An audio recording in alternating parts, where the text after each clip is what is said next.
Hello guys, welcome और welcome back to एजुगिरी। हम हर रोज 6 PM पे द हिंदू का एनालिसिस करते हैं एजुगिरी पर। अगर आप किसी भी एग्जाम की प्रिपरेशन कर रहे हैं जिसमें करंट अफेयर्स आती हैं तो ये आपको एनालिसिस बहुत हेल्प करेगा। The best part about my analysis, Edugiri's analysis is कि मैं आपको साथ साथ नोट्स भी बनवाती हूँ, तो आपके पास रिविजन के लिए जो मटेरियल है वो बेस्ट मटेरियल आपके हाथ का लिखा हुआ and the best thing is understand किया हुआ मटेरियल अवेलेबल हो जाता है। तो आपने एक बार क्लास अटेंड कर ली तो आपका काम सिर्फ इतना होता है कि आप नोट्स को रिवाइज करें बार बार। Once you are done with it, आपको और कहीं जाने की जरूरत नहीं है, आपके नोट्स प्रिपेयर हो जाते हैं। अगर आपने इस सेशन को लाइक नहीं किया है तो प्लीज लाइक कर दीजिए, वीडियो पर कमेंट कर देना कि आपको सेशन कैसा लगा। एंड अगर आपको कोई डाउट भी है सेशन के अंदर तो आप कमेंट्स में मेंशन कर सकते हैं कि ये टॉपिक में ये डाउट था, तो I will consider it in the next, जब भी मैं वो टॉपिक पढ़ाऊं तो मैं वो आंसर कर दूंगी, राइट। सो दैट्स इट, चलिए स्टार्ट करते हैं। NDA will form government for third time says exit poll. अब जो है इलेक्शंस, जनरल इलेक्शंस जो है, वोटिंग का प्रोसेस खत्म हो गया है, अब काउंटिंग का प्रोसेस स्टार्ट होगा। एग्जिट पोल्स मतलब सर्वेज जो हुए हैं उसके हिसाब से एनडीए जो है वो जीतती हुई नजर आ रही है। मतलब प्राइम मिनिस्टर जो पहले थे वो दोबारा बन सकते हैं, नरेंद्र मोदी जी, ठीक है ना। और जो इंडिया ब्लॉक है, जो कांग्रेस प्लस उनके एलायंस थे, ठीक है ना, उनका जो है जीतने के आसार नहीं नजर आ रहे हैं, ठीक है ना।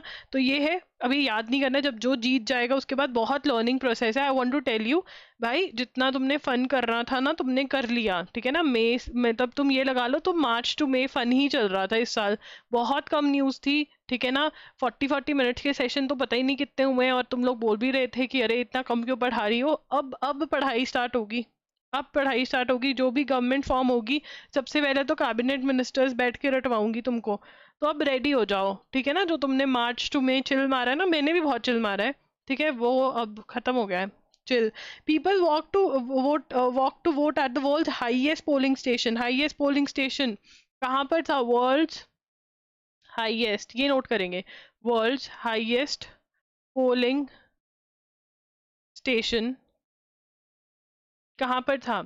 Eight at Tashigang in Himachal. तो तुम्हारे ग्रुप में एक लड़के का नाम ताशी है, तो तुम, और वो बहुत ही सही बंदा है, मतलब पूरा गैंगस्टर टाइप, ठीक है। तो तुमने गैंग का नाम क्या रखोगे? तुम बताओ मुझे, समझदार बच्चों, गैंग का नाम क्या रखोगे? गैंग का नाम रखोगे ताशी, तो ताशी गैंग इजी। कहाँ पर है? हिमाचल प्रदेश में। कोई दिक्कत? कोई दिक्कत? ये क्या है? वर्ल्ड का, इंडिया का नहीं, वर्ल्ड का हाईएस्ट पोलिंग स्टेशन, ठीक है। With no immediate relief in Delhi excise policy. Alcohol से रिलेटेड लिकर वाले केस के अंदर दिक्कतें थी, ठीक है, लिकर पॉलिसी में प्रॉब्लम थी। केजरीवाल जी इसलिए देश के अंदर नहीं, जेल के अंदर जा रहे हैं, सरेंडर करना है आज। Delhi court on Saturday reserved for June 5 it's order on an interim bell. देखो यार, जो अरविंद केजरीवाल जी हैं उनको क्या मिली थी? इंटरिम बेल मिली थी, ठीक है ना। Interim bail was granted to was granted to Arvind Kejriwal. Arvind Kejriwal को क्या मिली थी? अरविंद केजरीवाल को इंटरिम बेल मिली थी, इंटरिम बेल, ठीक है। अरविंद केजरीवाल को क्या मिली थी? इंटरिम बेल मिली थी, ठीक है। अब इंटरिम बेल क्या होती है? टेम्परेरी बेल, कि मतलब थोड़े दिन के लिए भेज रहे हैं, ठीक है ना। टेम्परेरी बेल मिली थी। और टेम्परेरी बेल क्यों ग्रांट करी गई थी? उन्होंने कहा था कि हर एक पॉलिटिशियन का ये फंडामेंटल राइट होता है। फंडामेंटल राइट क्या होता है? Right to campaign. Fundamental right क्या होता है? Right to campaign. Right to campaign का इन्होंने क्या बोला कि वो उनकी क्या है? एक फंडामेंटल राइट है, राइट टू कैंपेन, कि वोट मांग सके कि हमको वोट दो, हमको वोट दो। ये तो एक बात है, जो बेल ग्रांट करी थी वो बात है। अब ये जेल के अंदर गए क्यों हैं, ठीक है ना। अक्यूज्ड इन, अक्यूज्ड का मतलब क्या होता है? एलिगेशन है, इल्जाम लगाया हुआ है, एलिगेशन, इल्जाम, अगर हम हिंदी में बोले तो इल्जाम, ठीक है। इल्जाम, एलिगेशन लगा हुआ है, अक्यूज्ड है किसमें? In a money laundering, in a money laundering case. Money laundering का क्या मतलब होता है? मनी लॉन्ड्रिंग का मतलब होता है इलीगली पैसे कमाना, टू अर्न मनी इलीगली, ठीक है ना, कुछ गलत काम करके पैसे कमाना। अगर मैं पढ़ा रही हूँ यूट्यूब पे, मैं गलत काम कर रही हूँ? नहीं, गलत नहीं कर रही हूँ। अगर ड्रग्स बेचने लग जाऊं तो गलत काम होगा, तो वो क्या होगा? मनी लॉन्ड्रिंग होगी। पढ़ाना मनी लॉन्ड्रिंग नहीं है। समझ में आया डिफरेंस? आगे से मैं एग्जांपल नहीं दे रही हूँ अपने ऊपर, ठीक है। केस रजिस्टर्ड बाय, किसने केस रजिस्टर किया? Case registered bye, case registered bye enforcement directorate, enforcement directorate, जिसको प्यार से हम ईडी भी बुलाते हैं। तो ये ईडी क्या करती है, ईडी का क्या जॉब रहता है, ईडी का काम होता है to investigate money laundering cases. जो मनी लॉन्ड्रिंग केसेस होते हैं उनको इन्वेस्टिगेट करना। अब अल्कोहल पॉलिसी में, लिकर पॉलिसी में दिक्कत है, करप्शन हुई है, तो कौन आया इन्वेस्टिगेट करने, इन्फोर्समेंट डायरेक्टरेट। ये सीबीआई जैसे ऑर्गेनाइजेशन है, इन्वेस्टिगेशन अथॉरिटी है। और ये कौन से एक्ट से डील करती हैं, ये भी पता होना चाहिए, PMLA, prevention of money laundering act, prevention of money laundering act, इसके अंदर करते हैं। ये एक्ट जो होता है ये एप्लीकेबल होता है। इस वजह से अरविंद केजरीवाल जी जेल गए हैं। क्या उनको बेल क्यों मिली थी, यहाँ पर मैंने ये डिस्कस किया है। वो जेल क्यों गए हैं, यहाँ पर मैंने ये डिस्कस किया है। तो क्लैरिटी हो जानी चाहिए। With no immediate respite, respite मतलब कि कुछ शांति मिली हो, कुछ फायदा हुआ हो, कुछ भी नहीं मिला है। The AAP national convener who had sought interim bail on medical grounds. अब इन्होंने किस ग्राउंड पे बेल मांगी थी, मेडिकल ग्राउंड्स पे बेल मांगी थी। बट यहाँ पर ईडी ने बोला कि जब इनको कैंपेनिंग करनी थी, जब इनको कैंपेनिंग करनी थी, election campaign was ending was a clear abuse. अब यहाँ पे वो कहते हैं जब इनको 22 डेज के लिए मल्टीपल स्टेट्स में घूमना था तब तो ये बिल्कुल सही थे। इनका वेट गेन भी हुआ है, 1 kg गेन करके आए हैं ये, ठीक है, तो ये बिल्कुल सही है। ईडी वाले कहते, वो कहते हैं कि इंटरिम, ये तो जुडिशियल प्रोसेस का मिसयूज होगा अगर पहले इनको कैंपेनिंग के लिए बेल दे दी और अब मेडिकल ग्राउंड पे बेल दे दी, तो बेल अब इनको रिफ्यूज कर दी गई है। पुणे कार क्रैश वाला केस देखिए, पुणे कार क्रैश वाला केस मैंने अभी कल ही बहुत डिटेल में आपको समझाया था, अगर किसी को पढ़ना है तो वहां से पढ़ सकते हैं। पुणे कार क्रैश के केस की अपडेट क्या है, यहाँ पर हमें पता चलता है कि जो उनकी मदर है, उसकी मदर है लड़के की, जो वो माइनर लड़का ड्राइव कर रहा था ड्रिंक एंड ड्राइव, और उसने 2 लोगों की जान ले ली अपनी ड्राइविंग से। तो वो उसके अंदर उसकी मदर ने अपना ब्लड सैंपल दे दिया था और लड़के का ब्लड सैंपल को स्वैप कर दिया था, एक्सचेंज कर दिया था। मदर्स ब्लड सैंपल और एक्सचेंज विद वो लड़के का निकाल दिया था, क्यों कि अल्कोहल ना आए उसके खून में। The Pune police on Sunday arrested the mother of a teenager who allegedly crashed his luxury car, killing 2 persons while driving under the influence of alcohol. She has been accused of swapping her blood sample with that of her son during the blood alcohol content test at Sassoon General Hospital. अब यहाँ पर ये update लिखेंगे, Pune police arrested mother of a teenager of the teenager of Pune case. ये Pune case का update है, ठीक है ना। फॉर स्वैपिंग मतलब एक्सचेंजिंग, अंडरलाइन करके ऊपर लिखेंगे एक्सचेंजिंग, बिल्कुल ऐसे। स्वैपिंग हर ब्लड सैंपल्स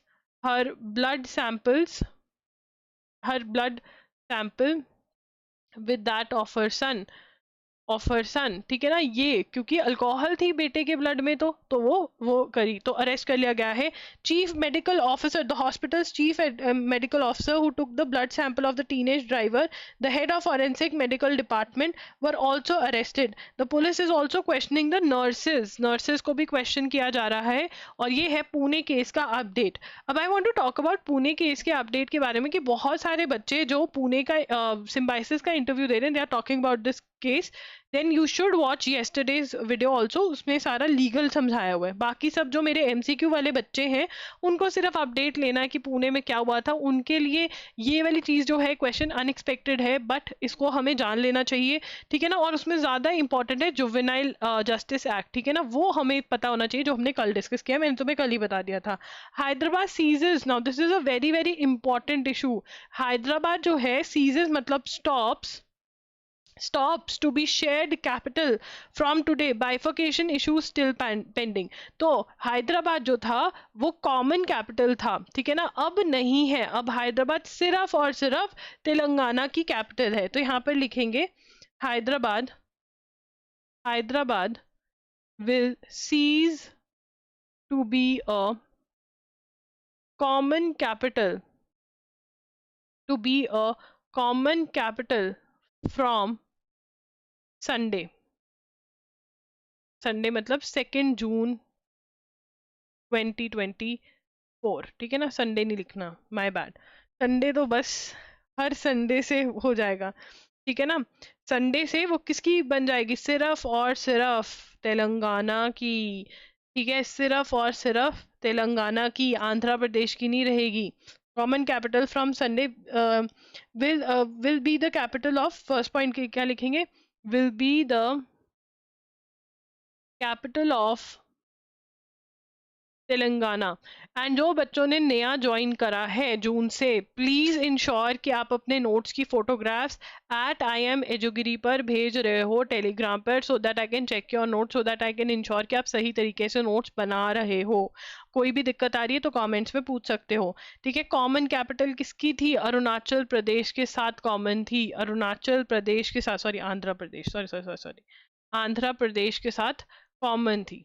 ठीक है ना, आंध्र प्रदेश के साथ कॉमन थी। ठीक है जी, ओके फाइन, आंध्र प्रदेश के साथ कॉमन थी, ये याद रहेगा। उसके बाद आगे चलेंगे, एक मिनट रुको, तेलंगाना का बाइफरकेशन भी पढ़ ही लेते हैं थोड़ा सा। ठीक है ना, कौन से ईयर में हुआ, क्या था क्या नहीं। ठीक है ना, अब यहाँ पे लिखेंगे Telangana objected to this bifurcation. ठीक है, आंध्र प्रदेश का कॉमन था। ठीक है ना, आंध्र प्रदेश का कॉमन था। और ये अलग कैसे हुए थे, Andhra Pradesh reorganisation, reorganisation act of 2014 से split of AP and Telangana हुआ था। ठीक है जी, ओके। और अब हैदराबाद की कैपिटल, हैदराबाद किसकी कैपिटल है, तेलंगाना की। Along with the status as capital of Telangana, infrastructure in form of several buildings in prime location in twin cities in possession of AP since state formation will be taken over by the government. तो यहाँ पर जो एक और चीज होने वाली है, ठीक है ना, possession of AP properties will be taken over by government, मतलब तेलंगाना गवर्नमेंट की प्रॉपर्टीज हो जाएंगी कुछ को छोड़ के। Now this is very very important, ये बहुत ज्यादा इंपॉर्टेंट है, इंश्योर करें। ठीक है ना, रेड पेन, जो भी पेन तुम्हारे पास कोई अलग रंग का है उससे तुम इसको मार्क करो, जैसे मैंने रेड, लाइट रेड पिंकिश उससे कर लिया, ये इंपॉर्टेंट है। तेलंगाना TH, तेलंगाना की हैदराबाद कैपिटल है आंध्र। ठीक है ना, आंध्र की नहीं है, अंधभक्त नहीं बनो। ठीक है, अब कोई भी बुरा नहीं मानेगा, याद करवा रही हूँ यार, कोई बुरा नहीं मानते। ठीक है ना, किसी भी चीज का, चलो हम ऐसे बात ही नहीं करते, किसी को बुरा क्यों मनवाना है। ठीक है, मतलब अंध्र, हाँ ठीक है ना, किसी की भी अंधभक्ति नहीं करनी है, सिंपल। हाँ, इसमें क्या, आंध्र प्रदेश का अब नहीं है हैदराबाद, अब हैदराबाद किसका है, तेलंगाना का है। ठीक है जी, याद रहेगा, कोई दिक्कत नहीं आनी चाहिए। चलिए आगे चलते हैं। Tamil Nadu forest department has form 20 village panels to protect mangroves. अब यार गर्मी बहुत बढ़ रही है, ठीक है ना, यहाँ पे तो क्लाइमेट चेंज की वजह से इंसान अगर बाहर निकल जाए तो मुरझाए हुए पत्ती की तरह घर वापस आते हैं, है ना। देखा है कोई घर से बाहर, कोई बाहर से आता है तो उसको ऐसे पानी पिला रहे हैं कि भाई पी ले पी ले, है ना। तुम्हारे यहाँ भी ऐसे हो रहा है। चलो इसी बात पे पानी पी लेते हैं, वाटर ब्रेक ले लेते हैं। यार स्कूल की वाटर ब्रेक कितनी सही होती थी, आराम से पानी भर के आते थे फिर पीते थे। Hmm? The international union of conservation of nature, इसकी फुल फॉर्म पूछना तुम्हारे एग्जामिनर्स को बहुत पसंद है, तो IUCN लिख लेते हैं। IUCN क्या है, international international union for conservation of nature. ठीक है ना, IUCN क्या है, IUCN क्या है, international union for conservation of nature, nature को बढ़ाते हैं। हैज लिस्टेड क्या किया है, has listed mangroves has listed mangroves in coastal regions spanning Tamil Nadu, spanning Tamil Nadu, Sri Lanka, and Maldives as critically endangered. in the first global assessment of mangrove ecosystem। अब उन्होंने क्या कहा है कि जो मैनग्रूव्स, ध्यान से देखेंगे, जो मैनग्रूव फॉरेस्ट जो होते हैं, ठीक है, जो तमिलनाडु, श्रीलंका और मालदीव में है, वो क्या है, क्रिटिकली इंडेंजर्ड हैं। ठीक है, क्या है, क्रिटिकली इंडेंजर्ड है। First global assessment of mangrove ecosystem में पता चला। और ये किसने करवाया है, ये किसने करवाया assessment, international union for conservation of nature ने करवाया है। To protect mangrove cover, the Tamil Nadu forest department has considered 20 village mangrove committees according to IUCN assessment released on May 22 of the 36 geographical areas spanning tropical, subtropical, warm temperature coasts across the world. Only South India, Sri Lanka and Maldives and the North Western Atlantic region that has a warm temperature have been, ठीक है ना, यहाँ पे लिखेंगे कि only the areas that has warm temperature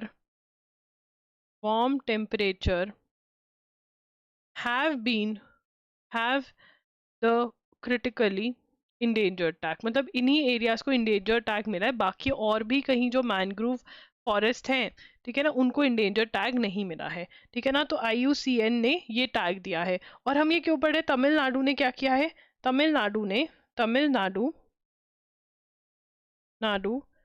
forest department, forest नहीं, forest department constituted 20 village mangrove committee, ठीक है ना, टू इंश्योर की, टू प्रोटेक्ट मैनग्रोव, तुम लिख लो, क्योंकि जिस तरफ ये है ना उस तरफ हाथ नहीं जा रहा मेरा, ये लो, ठीक है, उसको पकड़ लेते। समझ में आया क्या हुआ, देखो स्टेप बाय स्टेप समझते हैं, दिमाग में ना एक फ्लो चार्ट बनाना है, आंखें बंद कर लो। IUCN क्या है, international union for conservation of nature को कंजर्व करती है, इंटरनेशनल यूनियन कंजर्व करती है किसको, नेचर को, IUCN बन गया। अब इसने एक सर्वे किया और इसने बताया कि भैया जो तमिलनाडु, श्रीलंका, मालदीव के मैनग्रोव फॉरेस्ट हैं वो क्रिटिकली इंडेंजर्ड है। ठीक है जी, इन्होंने first global assessment of mangrove ecosystem किया और ये बोला क्रिटिकली इंडेंजर्ड है। ठीक है, अब इसके अंदर तमिलनाडु ने क्या किया, कमिटीज बना दी कि इसको प्रोटेक्ट करें। ये इंडेंजर्ड क्यों है, क्योंकि टेम्परेचर, वार्म टेम्परेचर की वजह से। इसमें से क्वेश्चन आ सकता है, और ये हलवा क्वेश्चन ही हैं। आधी चीजें तो आपको क्लास में याद करवा रही हूँ मैं, बाकी रिवाइज कर लोगे तो मेहरबानी हो जाएगी मेरे पे। ठीक है, what grade of coal does India produce. अब ग्रेड ऑफ कोल पढ़ना पड़ेगा, क्यों पढ़ना पड़ेगा मैं बताती हूँ। अब यहाँ पर A recent report by Organized Crime and Corruption Reporting Project, ये वही है जो अदानी के बारे में पहले भी रिपोर्टिंग करी थी और फिर वो गलत निकली थी। हमारे सुप्रीम कोर्ट ने बोला था कि तुम चुप हो जाओ, ऐसी बैठे बैठे वहां पे बोली जा रहे हो, ऐसा कुछ भी नहीं है। अब दोबारा से रिपोर्ट आई है किसके ऊपर, ठीक है ना, जो इसके अंदर head fund manager furnish new document that, ठीक है ना, और report says that in 2014 Adani Group claimed low grade coal imported from Indonesia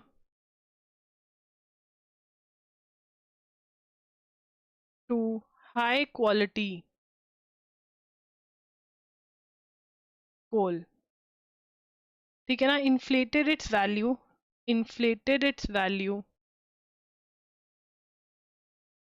and sold it to Tangedco, that is Tamil Nadu's power generation। हमें ये सोचना चाहिए as Indians कि ये हमारे ऐसे मामलों में क्यों ले रहे हैं पंगे, क्यों, क्योंकि देखो एक बार सुप्रीम कोर्ट ने क्या कह दिया, सुप्रीम कोर्ट ने इनको झाड़ा है USA वालों को कि भैया तुम हमारे उसमें मत पड़ा करो, क्योंकि इन्होंने पहले अदानी को बदनाम करके खुद फायदा लिया है, उसके जो शेयर थे उस कंपनी ने खुद खरीद लिए थे उन लोगों ने, कि ठीक है अब हम इनकी बदनामी करते हैं, शेयर्स कम, प्राइस कम हो जाएगा, फिर हम खरीद लेंगे और फिर जब सब सही हो जाएगा फिर हम बेचेंगे तो हमको फायदा होगा। तो अब इनको बोला भी गया था बट दोबारा से ये अब इनकी बेइज्जती कर रहे हैं। तो क्या नाम है इनका? ऑर्गेनाइज्ड, क्या रिपोर्ट किसने दी है? Organized crime and corruption reporting, नहीं बेटा डूइंग रिपोर्टिंग प्रोजेक्ट, तो ये इनका नाम है। ठीक है ना? तो अब यहाँ पर ये जो प्रोजेक्ट है ये कौन बैक करता है? Backed by George sorus. ठीक है ना? जॉर्ज तो नाम वो स्टुअर्ट लिटिल में उस बच्चे का था, सॉरस, ठीक है ना, सो रॉस, ठीक है ना। रॉस को कह रहे हैं तू सो जा, थक गया है तू जिंदगी में, सो जा। ठीक है, अब यहाँ पर ये क्या कह रहे हैं इसको हम समझेंगे दोबारा, ध्यान देना। 2014 में अदानी ग्रुप ने क्या किया? लो ग्रेड कोल लिया, कहाँ से? इंडोनेशिया से, और किसको बेच दिया? तमिलनाडु पावर जनरेशन वालों को बोल बेच दिया, इन्फ्लेटेड मतलब हाई प्राइस पे बेच दिया। ठीक है ना, प्राइस बढ़ा करके उसको बेच दिया। ठीक है जी, और क्या कहा? लो ग्रेड का, high imported from Indonesia to high quality coal. ठीक है, to be high quality coal, to be high quality coal मतलब इन्होंने क्या कहा? लो क्वालिटी कोल को हाई क्वालिटी बोल करके हाई रेट पे बेच दिया। किसने? बहुत गलत किया। ठीक है जी, बिल्कुल। अब यहाँ पे high and low quality are relative terms and only meaningful in context where the coal is used and now they are how they are processed the gross calorific value or the amount of heat or energy that can be generated from burning the coal determine the gradation of coal। कोल की value कैसे हमें पता चलती है? अगर कोल better grade का है तो वो ज्यादा हीट देगा, ज्यादा एनर्जी प्रोड्यूस होगी। Coal being a fossil fuel is mixture of carbon, ash, moisture and host of other impurities. The higher the available carbon in coal the greater the quality of grade और grade. There are 7 grades. ठीक है ना? तो इन्होंने high quality वाला लो बना करके बेच दिया। अब यहाँ पर ये वाला जो हमें इंफॉर्मेशन मिला है ये ओनली क्लैट का इंफॉर्मेशन है। वैसे हमें क्वेश्चन क्या आएगा? किसने रिपोर्ट बनाई, कौन उसको बैक कर रहा है उस रिपोर्ट को, और किसके अगेंस्ट ये बोल रहे हैं, और किसको जो लो ग्रेड कोल है हाई ग्रेड बना करके बेच दिया? Tamil Nadu power generation and distribution company को। ये क्वेश्चन हर एग्जाम में आ सकता है, क्लैट में भी आ सकता है। क्लैट वालों के लिए ये इंपॉर्टेंट है। ठीक है, इस पे वापस से हम आते हैं और फिर हम बनाते हैं अपना क्वेश्चन। ठीक है ना? और ये डिटेल में इतनी में हमको जाने की जरूरत नहीं है। कभी कभी क्या होता है ना, मैं भी फ्लो में होती हूँ तो मैं मार्क तो कर ही देती हूँ। ठीक है ना? हाँ कि भैया कर देते हैं, उसके बाद जब मैं दोबारा से उसको देखती हूँ तो फिर मैं रियलाइज होती हूँ नहीं, ये मैं एक फ्लो में थी और वो सही स्टेट ऑफ फ्लो नहीं था। Expert appraisal committee of the ministry of environment forest and climate change cancelled its 28 May meeting. अब यहाँ पर ये किसके बारे में बात कर रहे हैं? मुल्ला परियार डैम। मुल्ला परियार डैम, ये परिवार की तरह नहीं रह रहे हैं तमिलनाडु और केरला, ये आपस में भिड़ जाते हैं बेचारे। तो मुल्ला परियार डैम इतना ज्यादा क्यों लड़ाई का कारण बना हुआ है? मुल्ला परियार डैम, मुल्ला परियार डैम। तो क्योंकि अब जून स्टार्ट हो गया और मई के अंदर हमने बहुत थोड़ी सी इसकी बात करी थी और अब तो डिटेल आ रही है, तो बात कर लेते हैं। तो इसका प्रॉब्लम क्या है? इसका प्रॉब्लम क्या है? इसका प्रॉब्लम ये है that it is located in the Idukki, Idukki district of Kerala. बड़ा ही सुंदर डिस्ट्रिक्ट है, देखने वाला है।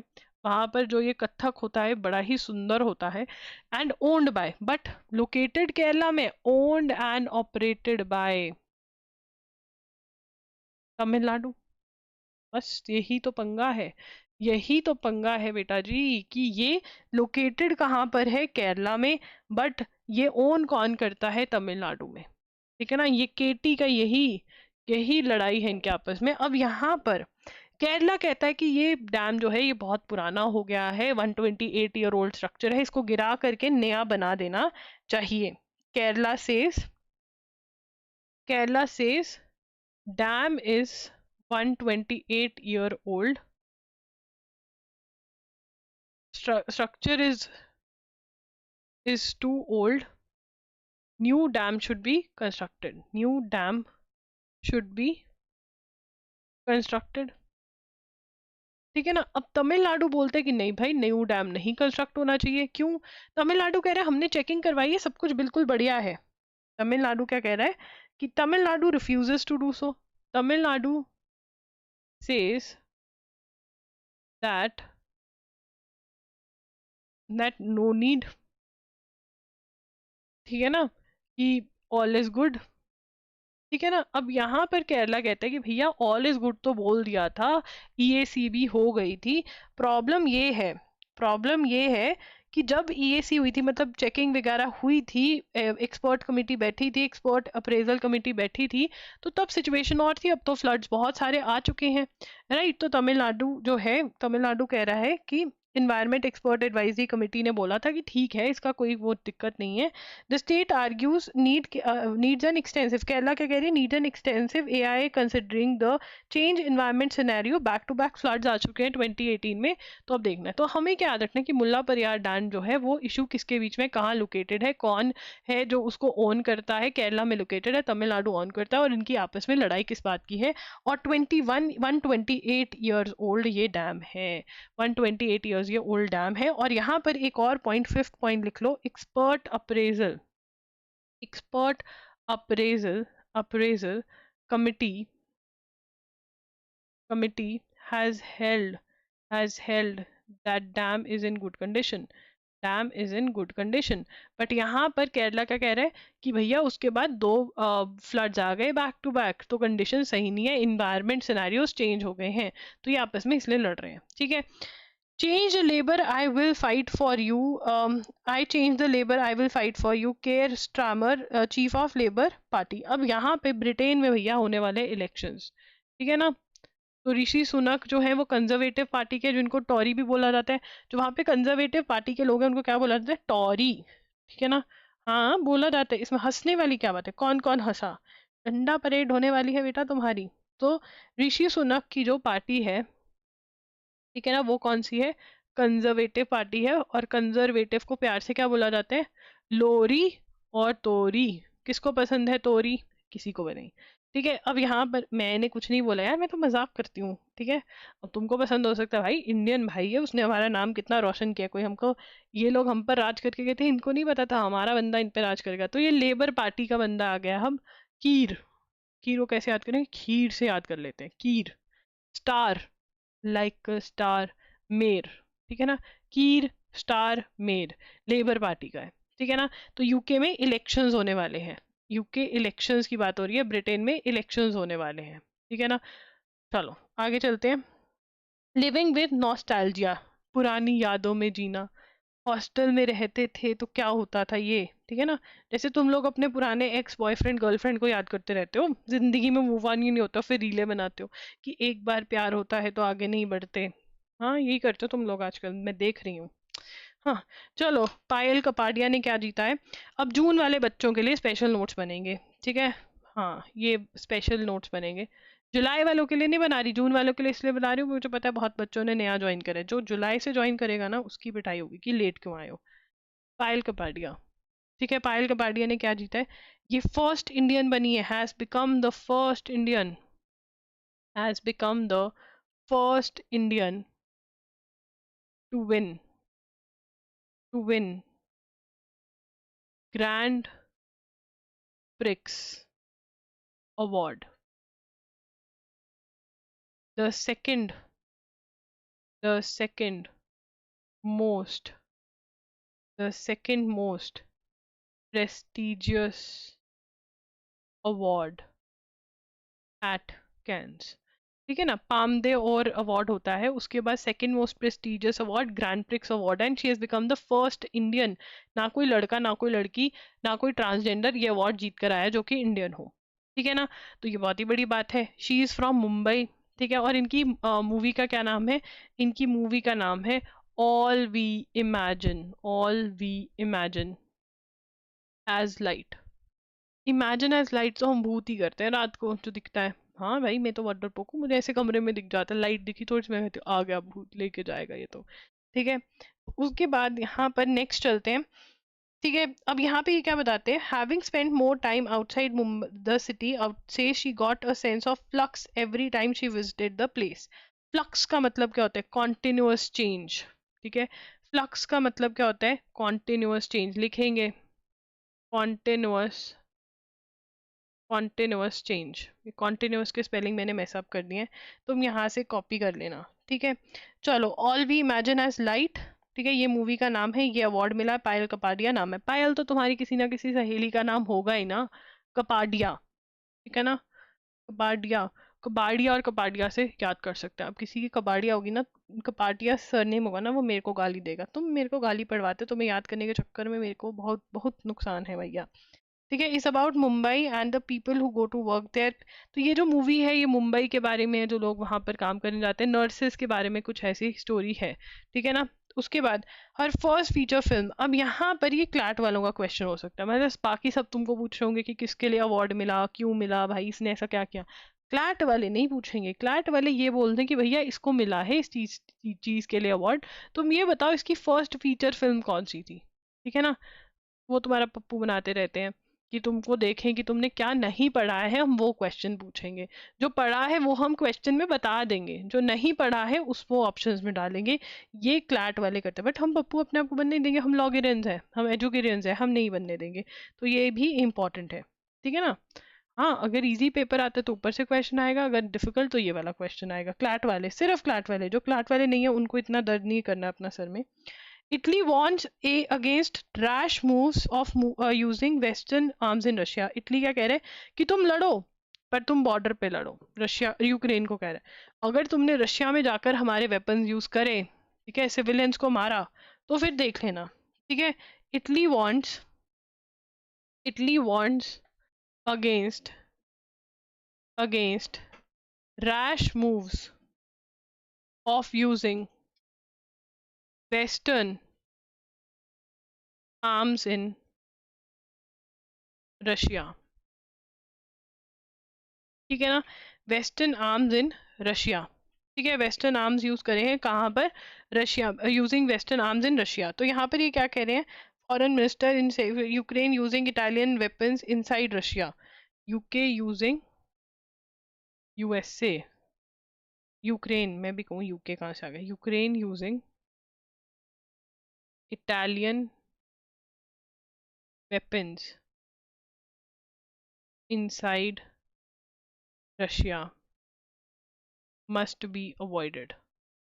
तुम ना एक लिख लो पॉइंट, या तो ऊपर वाला नीचे, दोनों वाला सेम ही है, ठीक है ना। दूसरी जो western donated weapons to strike but remain, मतलब नाटो अलाइज जो हैं, NATO allies for allowing Ukraine, support is growing for NATO allies for using western donated weapons to strike inside Russia but Italy has oppose. तो ये हम लिखेंगे, ठीक है ना। Support is growing among NATO allies, NATO और उसके दोस्त allies, for allowing Ukraine to use western donated weapons to strike inside Russia. Italy opposes, ठीक है ना। वेस्टर्न कंट्रीज कह रही हैं कि हाँ ठीक है कर दो, बट इटली अपोज करिए, तो इटली का इंपॉर्टेंट हो गया, ठीक है। समझ में आ रहा है क्या है, देखो ये लड़ाई ये है पूरा, ठीक है, लड़ाई चल रही है, ये यूक्रेन है, ठीक है ना, और ये रशिया है। अभी तक बॉर्डर पे लड़ाई चल रही थी, या इस एरिया में मान लो लड़ाई चल रही थी। अब यूक्रेन जा रहा है अंदर, रशिया के वेपन्स यूज कर रहा है या फिर अटैक कर रहा है हवा में से, ठीक है। तो यहाँ पर जो वेस्टर्न कंट्रीज हैं वो कह रही है हाँ हाँ हमारे वेपन्स यूज करो, रशिया पे अटैक करो। इटली कह रहा है नहीं नहीं, तो इटली नहीं कह रहा है, तो ये क्वेश्चन इंपॉर्टेंट बन सकता है। ईरान के प्रेसिडेंट की डेथ हो गई है ना, हेलीकॉप्टर स्ट्राइक में, पता है, इब्राहिम राइसी है ना, उनकी डेथ हो गई है, ठीक है, हेलीकॉप्टर क्रैश में हुई है। बहुत ही इंपॉर्टेंट क्वेश्चन है, ठीक है, और ये रेलेवेंट भी रहेगा, ये 2024 पूरा रेलेवेंट रहने वाला है ये क्वेश्चन, और हर एग्जाम में आप 100% क्वेश्चन देखने वाले हैं कि ईरान के प्रेसिडेंट की डेथ कैसे हुई, कहाँ हुई, क्या नाम था उनका, उनके साथ कौन था। तो ये न्यूज़ इंपॉर्टेंट है, ज़रा मे में से निकाल करके कर लेना, नहीं तो किसी दिन जब डिटेल न्यूज़पेपर में आई होगी तो मैं पढ़ा दूंगी, ठीक है ना। अब यहाँ पे यूएस ने सैंक्शन करा हुआ है, US sanctioned ex IRGC commander Vahid. तो शाहिद और वाहिद सेम है, एस नहीं नहीं, वाहिद और शाहिद अलग है। वाहिद वाहिद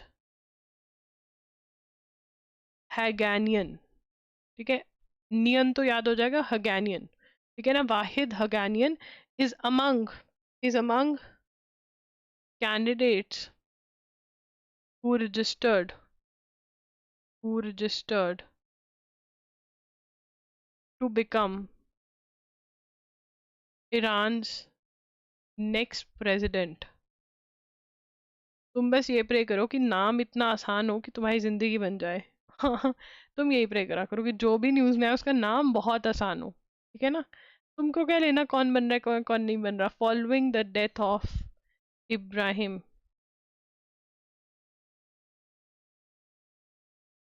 राइसी, ठीक है ना। अब इनकी डेथ होगी हेलीकॉप्टर क्रैश में प्रेसिडेंट ऑफ ईरान की, तो जो नए हैं वो बनेंगे, ठीक है, जो नए हैं वो बनेंगे। और वाहिद हगानियन के अगेंस्ट सैंक्शन है, मतलब कहा रखा है यूएस वालों की ये सही बंदा नहीं है, ठीक है ना। और जो अब आगे चलेंगे, ANC searching for coalition partners. Coalition मतलब ग्रुप बना के हम पार्टी चला लें, ये साउथ अफ्रीका के अंदर हो रहा है। जब वहां पे नए प्रेसिडेंट बन जाएंगे तो हम नाम याद कर लेंगे, अभी हमें नहीं, बस ये बताना चाहिए साउथ अफ्रीका में मामला अभी सेट नहीं हो पा रहा है, ठीक है। क्लियर मेजोरिटी नहीं आई है। ट्रम्प क्लियर मेजोरिटी मतलब एक पार्टी या एक ग्रुप जो है उसको क्लियर वोट्स मिल गई हैं और अब वो चलाएगा, ठीक है ना। जैसे हमारे एग्जिट पोल में कहा जा रहा है कि एनडीए आएगी, तो क्लियर मेजोरिटी है। Trump campaign says it raise $53 million after conviction. अब ट्रम्प की कल कन्विक्शन हो गई थी, कल ये मैंने पढ़ा दिया था, फेलोनी, अशमनी, ये सब कुछ तुम्हें मीनिंग पता होना चाहिए, ये मैंने तुम्हें पढ़ाया है क्यों हुई है सजा, ठीक है ना। और क्या वो इलेक्शंस लड़ सकते हैं, बिल्कुल इलेक्शंस लड़ सकते हैं वो डोनाल्ड ट्रंप, ठीक है ना। और वो कह रहे हैं कि हमारी पार्टी को तो पैसा बहुत इकट्ठा हो गया जब से मेरी कन्विक्शन हुई है। कन्विक्शन का मतलब क्या होता है, प्रूवन गिल्टी। कन्विक्शन का मतलब क्या होता है, जब प्रूव हो जाए कि हाँ इसी ने किया है कांड। तो कांड किसने किया है, डोनाल्ड ट्रंप ने, ठीक है, कन्विक्शन हुई है। और अगर नहीं प्रूव होता तो क्या होता है, कांड ना प्रूव हो तो एक्विटल होता है। उससे पहले हम इतने सारे कांड वांड की बात करें तो loggery.in पर जा सकते हो, मे के जो करंट अफेयर्स है उसका पार्ट 1 डला है, ठीक है ना। मैं भी इंसान हूँ, अभी कर रही हूँ, पार्ट 2 पे भी काम चल रहा है, आज या कल में आ जाएगा। भाई बहुत पढ़ाना पड़ता है, मैं तो भूल ही जाती हूँ कि मैं क्या क्या पढ़ा चुकी हूँ, ठीक है। इतना करंट अफेयर, सपने में भी हम यही बोल रहे थे ये है ये नहीं है, ठीक है। और 12 मंथ्स के हमारे पास अब करंट अफेयर्स हैं, विच इज़ एन अचीवमेंट। जब मैंने इस चीज़ को स्टार्ट किया था, क्योंकि ये प्रोजेक्ट मेरे लिए बहुत ही ज़रूरी था, क्योंकि बच्चे आके बोलते थे कि अच्छा ठीक है हमारे पास 40 डेज है, हमें प्रिपेयर करना है, कैसे करें। बाकी सब कुछ हो जाता था बट करंट अफेयर्स में उनके मार्क्स नहीं आते थे। पर इस बार अब की बार हमने ये काम नहीं होने दिया, तो 1 शॉट 7 to 8 आवर्स के होते हैं और फुल करंट अफेयर्स कंप्लीट हो जाती है। एमसीक्यूज भी हैं, और एमसीक्यूज में अब आप देखोगे जो मई के एमसीक्यूज हैं, अप्रैल के एमसीक्यूज में बहुत इंप्रूवमेंट करिए, मई के अंदर भी लिमिटेड नंबर ऑफ एमसीक्यूज हो जाएंगे बट बहुत ही इंपॉर्टेंट वाले होंगे, और मार्क भी होंगे कि ये जो है इंपॉर्टेंट, ये जो है डिफिकल्ट है, डिफिकल्ट वाले मार्क होंगे, बाकी सब इंपॉर्टेंट है। सो दैट अगर डिफिकल्ट वाला आपसे नहीं होता है तो आपको पता रहे कि हाँ ठीक है ये डिफिकल्ट था तो नहीं हुआ। उसके बाद एमसीक्यूज, 1 शॉट्स और मॉक टेस्ट। एएमयू के मॉक टेस्ट है हमारे पास, अलीगढ़ मुस्लिम यूनिवर्सिटी के, आर्मी इंस्टीट्यूट ऑफ लॉ के मॉक टेस्ट हैं, दैट इज AILLET के मॉक टेस्ट है हमारे पास, लखनऊ यूनिवर्सिटी के, पंजाब यूनिवर्सिटी 3 इयर्स के मॉक टेस्ट है हमारे पास, ठीक है। यस, चलो आगे चलें। बताना पड़ता है, आपको याद जाएगा, तुम तो अपने बारे में बताती हो, हाँ बताती हूँ, तो क्या दिक्कत है, और कौन बताएगा, मैं नहीं बताऊंगी तो। Israel pounds Gaza after Biden outline ceasefire strategy. Ceasefire strategy मतलब रोक सकते हैं, स्टॉप फायरिंग स्ट्रैटेजी लेकर आए। Israel forces hammered Rafah in southern Gaza with tanks and artillery on Saturday आज after US president Joe Biden said Israel was offering a new road map towards a full ceasefire. अब यहाँ पर ना हमें ये पता होना चाहिए कि यूएस प्रेसिडेंट ने बोला है, इन्होंने नहीं बोला। ठीक है, क्योंकि बात गलत भी हो सकती है, यूएस नेतन्याहू कल को आके बोल सकते हैं मैंने नहीं बोला। तो यहाँ पर हम लिखेंगे यूएस प्रेसिडेंट, अब मुझे लग रहा है ये वॉर खत्म होती हुई, US president Joe Biden said Israel was offering was offering new roadmap a new roadmap towards a full cease fire. Full cease fire का मतलब क्या होता है कि पूरा फायरिंग बंद। सीज का मतलब क्या होता है, स्टॉप फायरिंग। फायरिंग रुक गई तो मतलब वॉर रुक गई, ठीक है ना। insisted his country would still pursue the war until it had reached all its aim, ठीक है ना। And shortly after mister Biden's announcement, देखा मैंने कहा था ना, इजरायली पीएम बेंजामिन, इस इनका नाम याद रखना है, ये पेपर में आ रहा है, ठीक है। Netanyahu, Benjamin Netanyahu insisted his country would still pursue the war, still pursue the war until it had reached all its claims. ठीक है ना, कहते हैं अभी जब तक हमारे सारे मकसद पूरे नहीं हो जाते तब तक हम नहीं रुकने वाले। यूएस वाले को था कि चलो शायद लड़ाई बंद हो जाए। मुझे ऐसे लग रहा है जैसे ना एक घर है, उसके अंदर बेटा है, मदर इन लॉ है, डॉटर इन लॉ है, ठीक है ना। तो बेटा बोल रहा है कि मम्मा अब नहीं लड़ेंगे, पर डॉटर इन लॉ बोल रही है नहीं अभी मेरी और भी चीजें बाकी हैं, हम लड़ाई करेंगे। तो shuttler Tanvi wins Bonn international tournament, ठीक है। और जो मैं मजाक करती हूँ उसको सीरियसली मत लिया करो। अगर मैं ये मजाक नहीं करूंगी ना, अगर सीरियसली क्लास में उठाऊंगी, फिर तुम भी बोर हो जाओगे। मैं तो बोर होती ही नहीं। मेरा तो जीवन का मकसद ही ये बनता जा रहा है, current affairs. Born international tournament,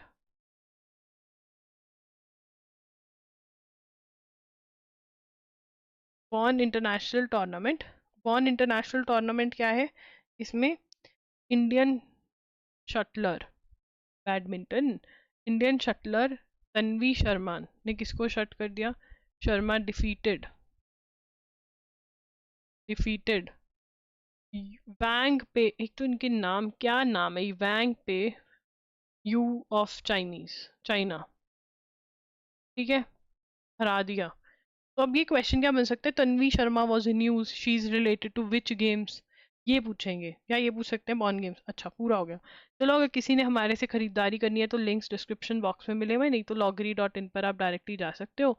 thanks for joining in, do leave a comment कि आपको सेशन कैसा लगा। एंड यस, जो न्यू न्यू आए हैं वो ज़रूर बताना, क्योंकि व्यूज़ बता रहे हैं कि व्यूज़ तो थोड़े से बड़े हैं, नए लोग आए हैं। ठीक है, okay bye, thanks for joining in, bye bye, take care.